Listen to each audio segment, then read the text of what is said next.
Hello. So I've been doing videos on games that I own that I've only played once, but thought I'd take a break from that real quick because I got this game a couple weeks ago for my birthday from my wife. So I thought I'd do a quick video on this one, set up how to play. I had heard good things about this from different reviewers and people on Board Game Geek. So I put it in my Amazon wish list, and I guess my wife saw it in there and got it for me. So anyway, I did play it yesterday. I'll do a how to play video here, and then I'll give you a few of my thoughts after one play. Let's get started with setup. Alright, you'll take your tray of essences and your 8 magic items and lay those out in the center of the table. Let's see, 1, 2, 3, 4, 5. Hold on. Alright, 1, 2, 3, 4, 5, 6, 7, 8. Got those all laid out, tray of essences. And you'll take these 5 times chips. They're just for if you run out of essences, you can use these, put one of these on there, and that means you've got 5 of those instead of actually having to have 5 of those. So it's just to save on components. Alright, next you'll put out the 5 places of power. They're double-sided, and it says for your first game to use the side with this orange flame. I'm guessing that's an easier side. I'm not exactly sure since I've only played it the one time. So you can just lay those out. Okay, got the 5 places of power out. Alright, then you'll shuffle your monument deck and reveal 2 of them.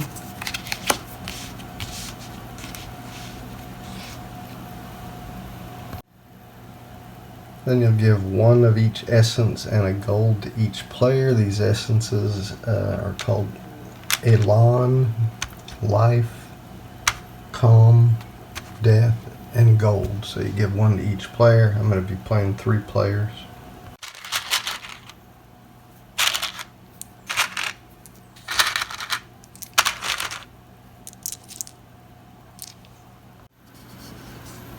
And you'll select a first player who will take this first player token.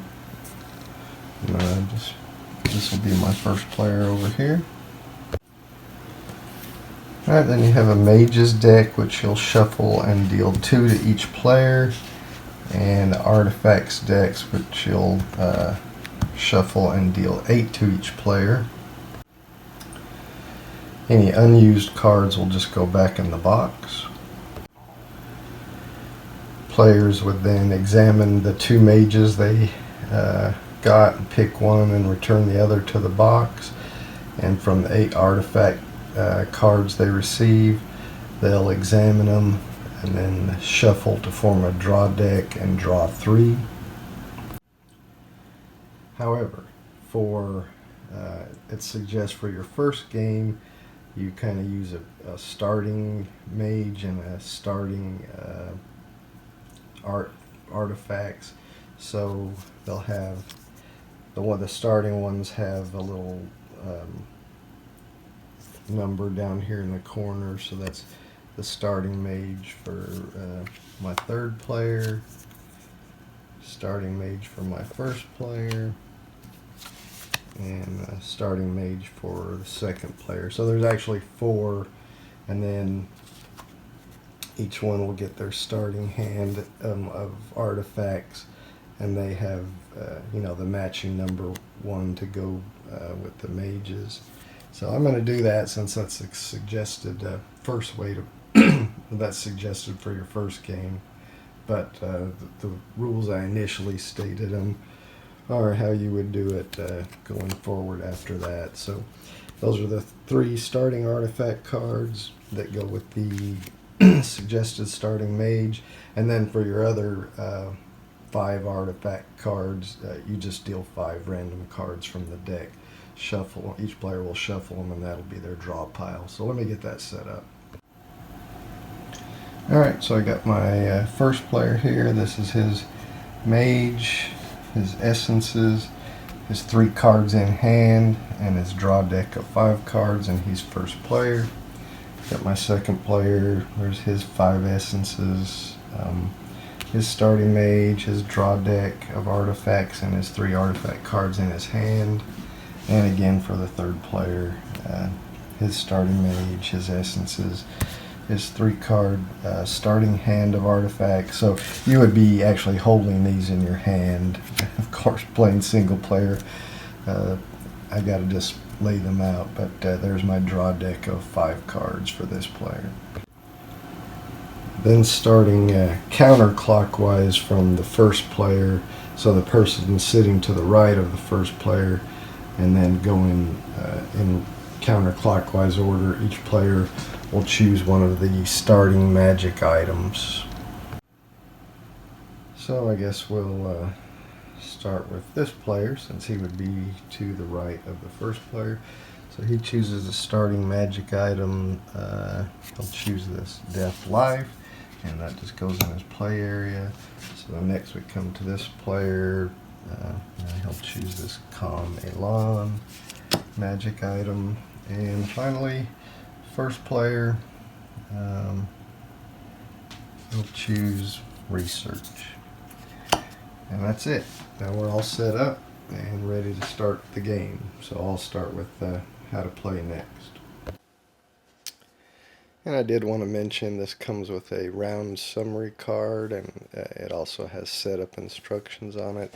And it does have a card for each player to get that kind of tells what the icons are on each of the cards. So those are pretty helpful. Alright, well, how do you play? Well, the game is played in rounds, and the first thing you'll do in a round, and this is done simultaneously, is you'll collect essences. So as you play cards, artifacts, and get some of these places of powers and temples, some of them will have a collect symbol on them, which is this hand grabbing stuff here. So for instance, in the very first collect phase here, the duelist mage, he would collect 1 Elan, or 1 red essence. So he would, grab that and put that in the play area with his other essences. The seer would collect 1 calm, and the alchemist, he doesn't have anything to collect, but he does have this magic item that he starts with that he chose. So for his choice, if I have a slash, that means or, so he could take 1 calm or 1 elan. The seer over here, player 2, for his magic item, he took this death life, so he has a choice of taking 1 death or 1 life. And the magic item the first player took does not have a collect icon. So then later, this is their hand of cards. If you end up placing some of these artifacts in your play area, then some of them have collect icons on them also. So initially you won't collect much, but as you get monuments and places of power and artifacts placed down, you'll start collecting more each round. But anyway, the first thing you do in a round is collect. So if you do have any of those collect icons in cards or places of power in your play area, then you collect those essences. Then the next thing you'll do in turn order, so starting with first player, you'll take 1 action. So the actions you can take is place an artifact is one of the actions you can take. So you'll have a hand of artifacts. You start with 3, and if you want to place one of these, this is the cost to place it. So like to place this elemental spring, you need 2 elan essences, 1 life, and 1 calm. Well, he wouldn't be able to place that right now because he's only got his starting. Now actually, because he collected the 1, I put that back. He actually would be able to place that because he collected this Elan in his in the collection phase. So he would be able to place this. He could pay his 2 Elan, 1 life, and 1 calm. So let's just say if we're going to do that. And then he could lay that down in his play area. And so that's one action you can do, is place an artifact. And again, to do that, you pay the cost and place it into your play area. Then you'll be able to use its, during the next collect phase, you'll be able to use its collect power. And some of these cards also have another power that you can use.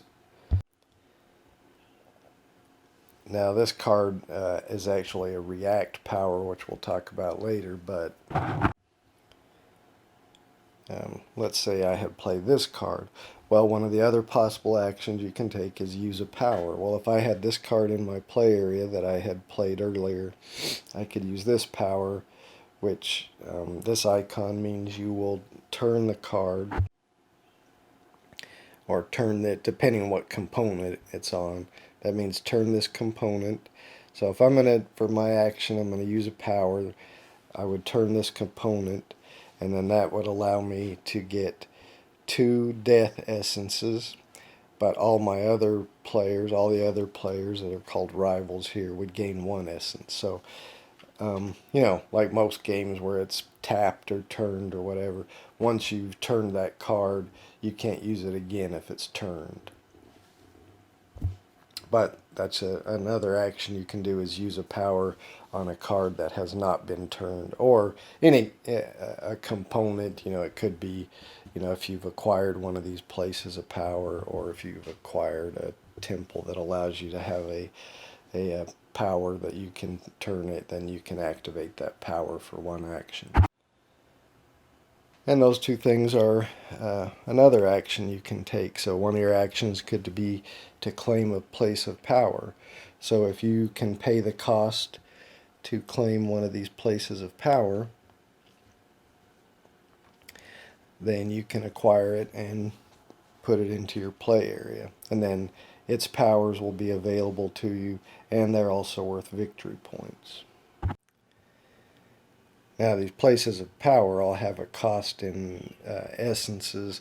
The temples, if you, for your action, you decide to acquire a temple, or not temple, monument, they all cost 4 gold, and you can acquire one of the visible ones. And if you do, then you just turn over, the next card on top of the deck. Or you can actually claim the top card of the deck unseen. Another possible action you can take is to discard a card from your hand. So you'll have your hand of artifact cards, and you can discard a card for either 2 essences or 1 gold. So, and it can be when you discard for the other resources besides gold, you can get 2 of the same or 2 different. But anyway, when you do discard, if you decide to do that for your action, you just turn the card sideways and put it under your draw pile. And then later, if your deck runs out and you need to draw a card and you don't have any, you just shuffle your discarded cards to form a new draw pile. And the last possible action you can do is just pass. If you don't want to do any of the other actions, you can pass. If you do, if you're the first person to pass, you take the first player token and put it in your play area, but you put it on the pass side down. Then the next, that's only if you're the first person to pass. Then everybody that passes, once you pass, you'll swap your magic item for another magic item that's available, and when you take that magic item and put it in your area, you'll put it with the pass side down again, just as a reminder that you've passed. And then you'll draw 1 card from your draw deck into your hand. Then you won't be allowed to take any more actions during the round until everybody's passed. If you've passed and somebody plays a card that would cause life loss, there's some cards that your opponent may play that may require you to lose life essences. If you've passed, then those cards don't affect you. However, if they play a card that is, similar to this, where they're going to get 2 death and all rivals gain 1 death, you still get to gain from other people's cards that they play like this, but you can't be affected by a life loss card. And just another note on those life, if somebody plays, one of your rivals does play a card that's going to cause you life loss, as I said, you got to pay with these life essences. And if you can't pay, like if you have to lose 2 life and you only have 1 to pay, so you can't pay the other one, you have to pay with 2 other essences if possible. And that does include gold. So it's always best to have some of these in hand. But as I had mentioned earlier, there's some react cards that you may have in your that you may have played. For instance, this one, if you've played it into your play area and somebody played a life loss card on you, you could do this react action even when it's not your turn. So you would react to that life loss. So you would have to discard 1 of these calm essences, and then you could ignore the life loss. And so there's different, some of these places of power have something similar, like if somebody plays a life loss card on you and you have this place of power in your play area, you can react to that by just turning 1 component, and then you can ignore that.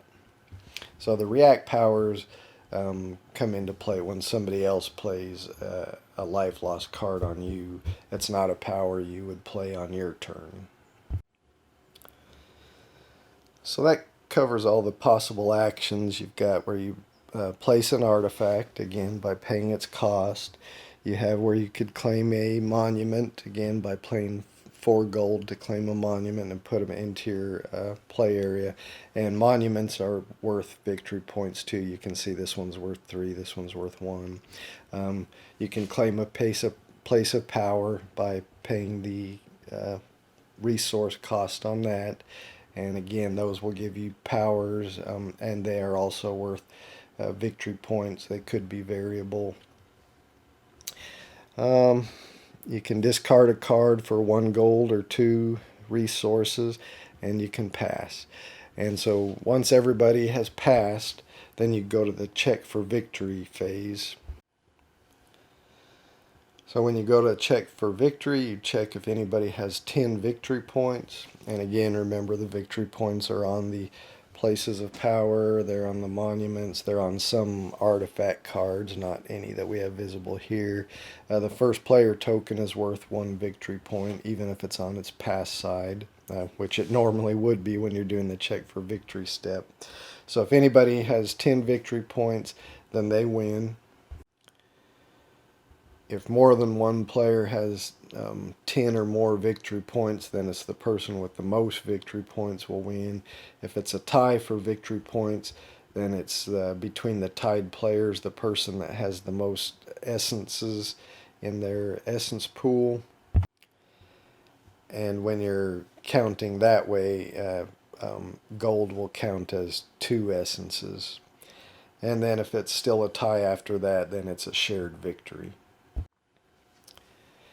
And if nobody has 10 victory points, which they probably won't for the first several rounds, then you'll go on to the next round by turning any cards back straight that had been turned. You'll flip over your past components, like the victory point and the magic item that you had taken. And then you begin the next round, starting with the first player. So pretty simple, not a lot to it. The iconography, can take a little bit getting used to, but like I said, they did include, these cards that, tell you what each of these icons, so that makes it kind of easy. So probably best way to get some of it down is let's go through a few example turns and see how the game plays. And before we started the example turns, I just wanted to show a little bit of the iconography. If something has this symbol, it means any essence. If it has this one, it means any essence but gold. This one, any essence but gold or death.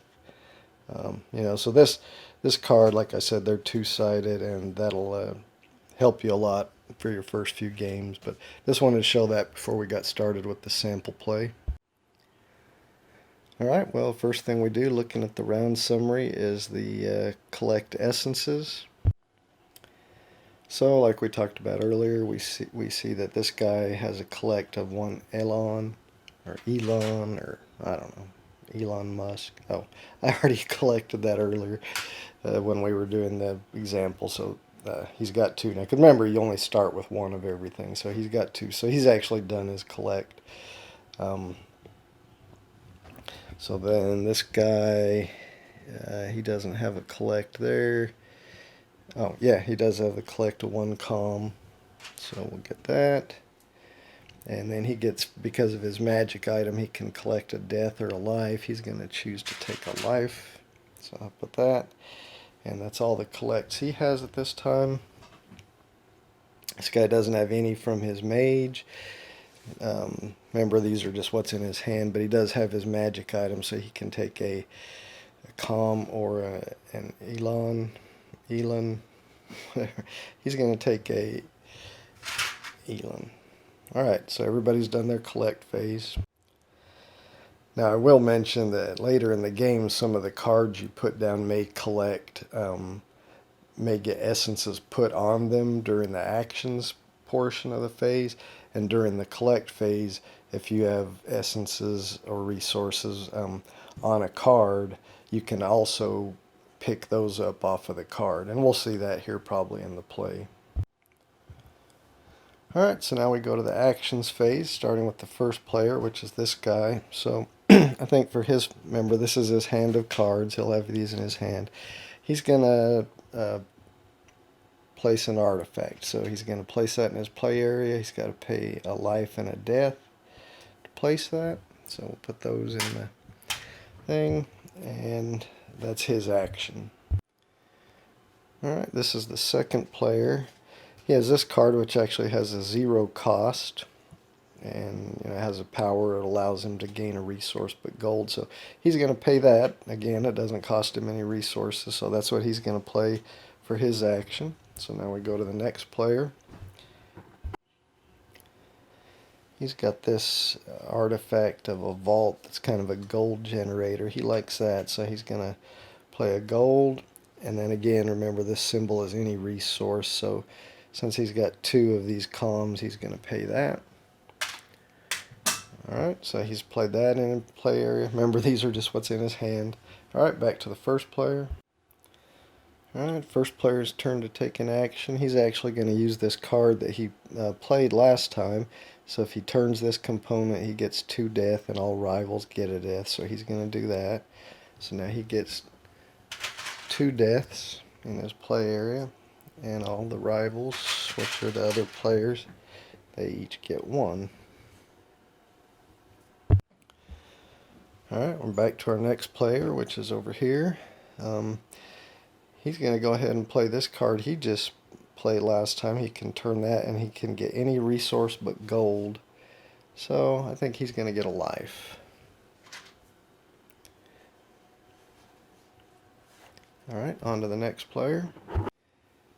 And he's going to do something similar as the other players. He's going to use the card he just played. He can turn this component, and then he can put a gold, and this means on this component. So he can turn it, he gets to get a gold, and place it on this component. Now remember, I said during the collect phase, if you have any components that are sitting on a card, you can take those if you want to. So now we're back to the first player. He's actually going to use the power on his mage, where he can turn the mage, pay the cost. If it has a symbol with an X, that means you pay that cost. So he can turn his mage, pay a cost of 1 death, and he gets to put a gold on this card. So he's going to do that. He's going to turn his mage, pay the cost of 1 death, and he gets to put a gold on the card. Now, the gold on the card is not available to you now, but again, during the collect phase, you can take that. Alright, back to the Alchemist. Well, he has this Tree of Life. I think he wants to play that into his play area, so it's going to cost him any 2 resources and 1 life. So he's got a life. He'll also, for his other any 2 resources, he'll use 1 life and 1 Elan. So, alright, so he paid any 2 resources and a life, so this is now in his play area. And whenever you play a card, it's immediately, face up, so you can use it as we've seen on your next action. But now we go back to the third player. So there's not a lot left he can do. He has this Flaming Pit card, but it costs 2 Elan. He's only got 1. He's got this Chalice of Life, but it costs a gold, a life, and a calm. He doesn't have any gold. Remember, gold that's on a card is not available to you at this point. It's only if you take that during the collect phase. He does have this action where he can draw 3 cards, reorder, and put them back. So he can do that on his artifact deck, and it also says he can do it on the monument deck. So we'll do that. He's gonna turn his mage, look at the top 3 cards of his deck, and reorder them and put them back.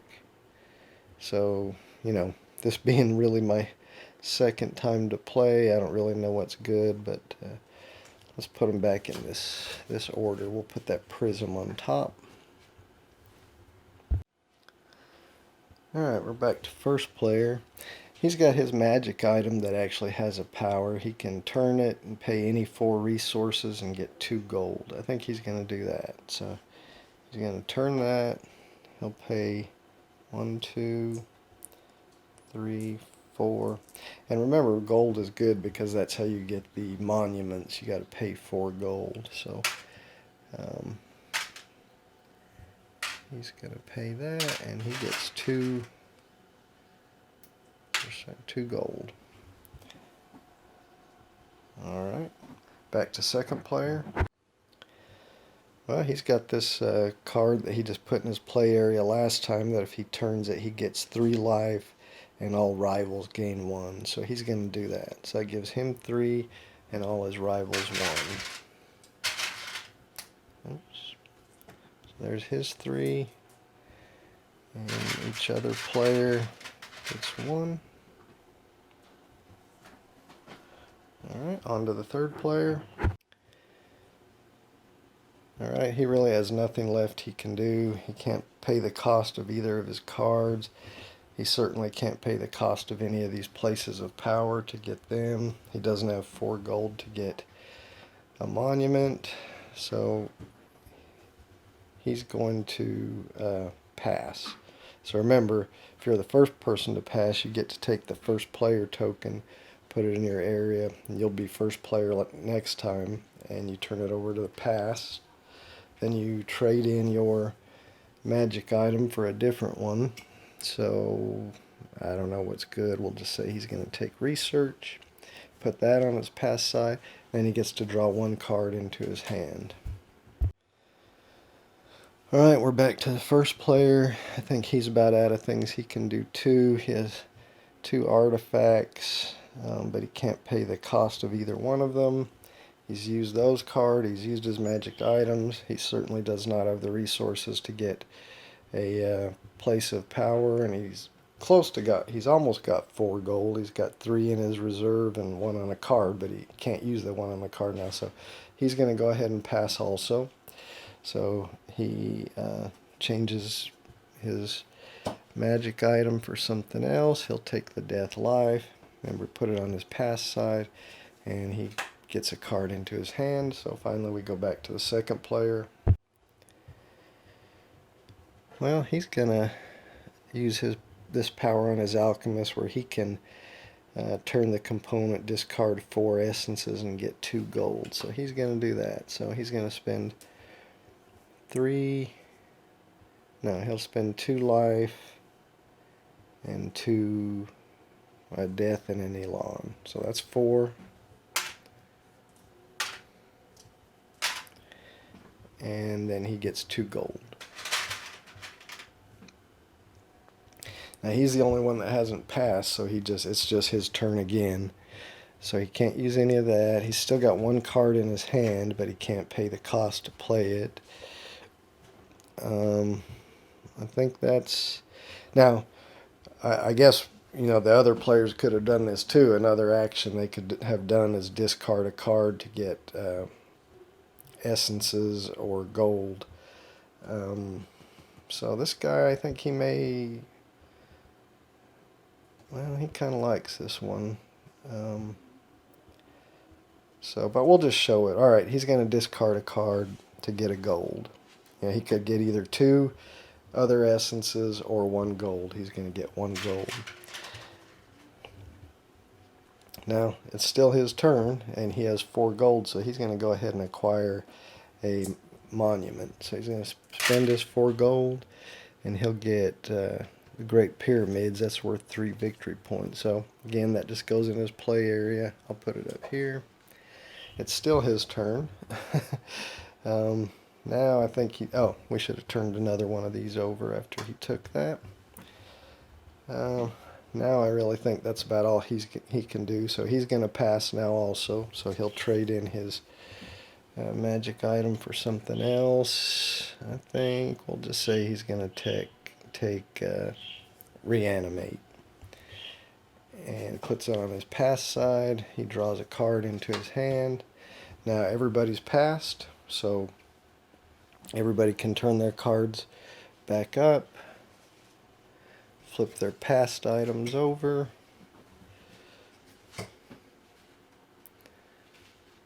flip the first player token back up,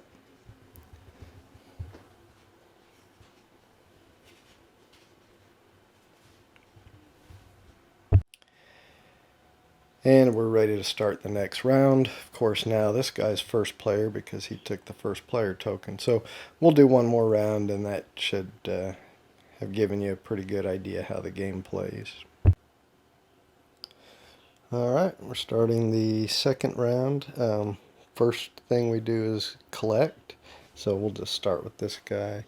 He gets to collect an Elon, and he can take this gold off his card.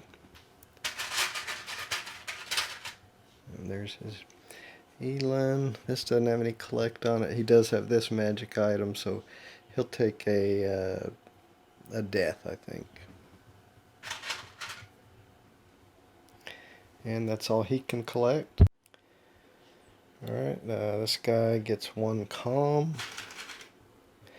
Now, his vault, he says if he leaves a gold on here after the collect phase, he can take 2 other components, but not a gold, or 2 other essences. So I think he's going to leave that. He could take that off and put it in his hand, but he's going to leave it so he can take 2 other essences besides gold.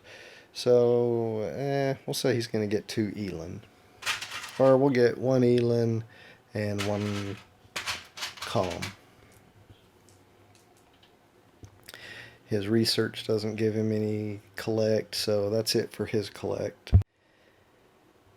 And this player over here, his alchemist, doesn't give him a collect. This doesn't give him a collect. This does not.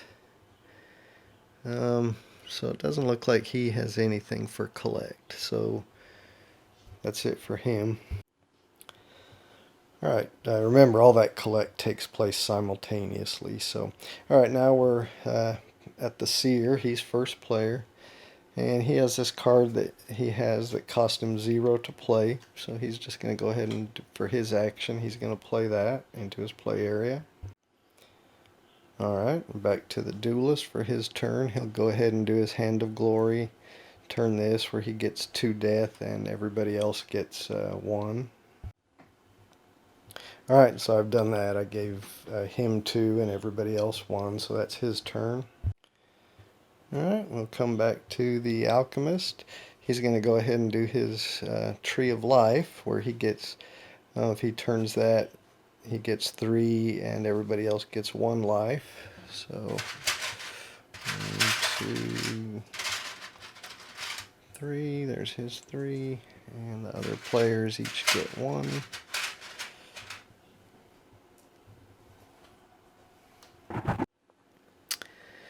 This power on this prism we haven't really talked about for the first player here, but he could turn this one and discard any one essence and get 2 other essences but not gold. If it has this equal sign, so he could discard any number of the same essences to get any number of the same of another. So he could discard like 3 life and get 3 Elan back or something if he decided to use that power. Nobody really has enough power or enough essences to get one of these places of power yet. I think he's just going to go ahead and he's going to place his flaming pit. So that costs 2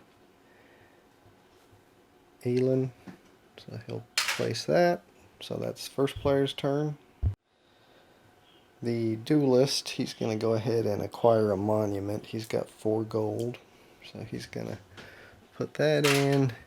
And he'll take the Colossus. So he'll place that. And he'll put that in his play area. I'll just put it right here. And that's worth 2 victory points. Alright, back to the alchemist. He'll go ahead and use his magical shard and turn it for any one resource. And he'll get a calm. Alright, back to the seer. He's going to use his flaming pit. He can turn it and discard a life, and he'll get an Elan and a death. So he's going to turn that, discard a life, it's an Elan and a death. Alright.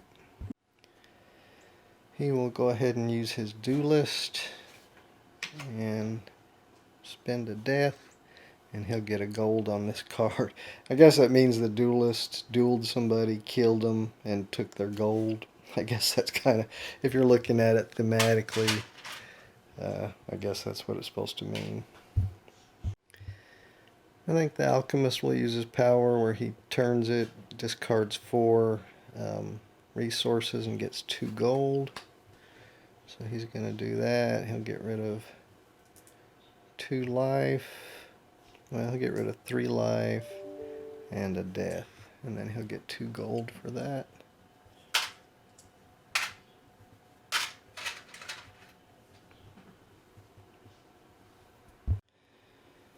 Alright, back to our first player. He's going to use his research item. If he turns that and discards any one resource, he'll discard a death since he's got 4 of those. That allows him to draw 1 card. Alright, we're back to the duelist. We'll just say he's going to play this dragon's teeth. So that costs an Elan and a death. And he'll put that in. So that's his turn. Alright, we're back to the alchemist. He'll go ahead, I guess, and play his sacrificial dagger. So he needs a death and a gold. And now he can play that into his play area. We're back to the seer. He still hasn't done this. He's going to use his vault and turn it to put a gold on it. Alright. Alright, we're back to the duelist.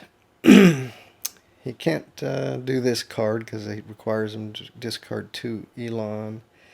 He's spent those. I don't think he wants to discard one of these for resources, so he's going to keep those. I think he's going to pass, and that allows him to get the first player token back. He has to exchange his thing. I don't know. We'll just take whatever this one is. And, oh yeah, it goes on its pass side, and then he draws a card. So he's done. Alright, we're back to the alchemist. He'll go ahead and use the power on his sacrificial dagger. So turns that, spend a life, and he gets 3 death on this card.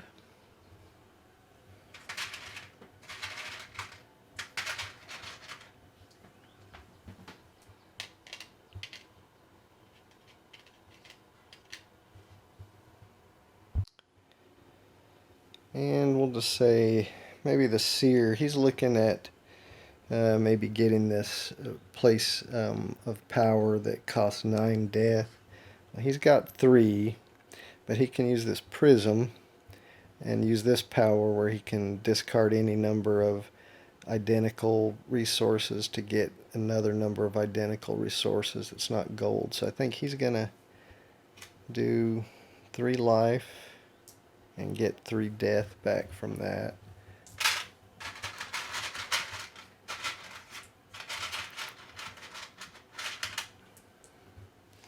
And it still obviously doesn't get him enough to get that place of power, but he's working towards it. Our duelist passed, so we go back to our alchemist.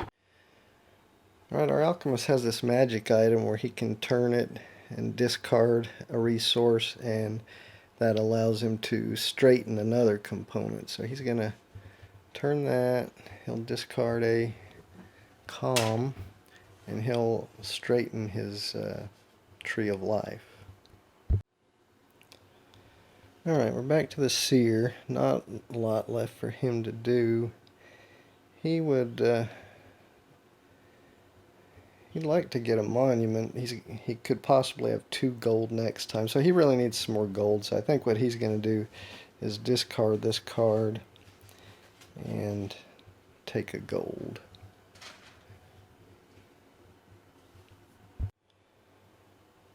Alright, that brings us back again to our alchemist. He's going to use this power again. So he gets 3 life and everyone else gains 1. Alright, so there's his 3.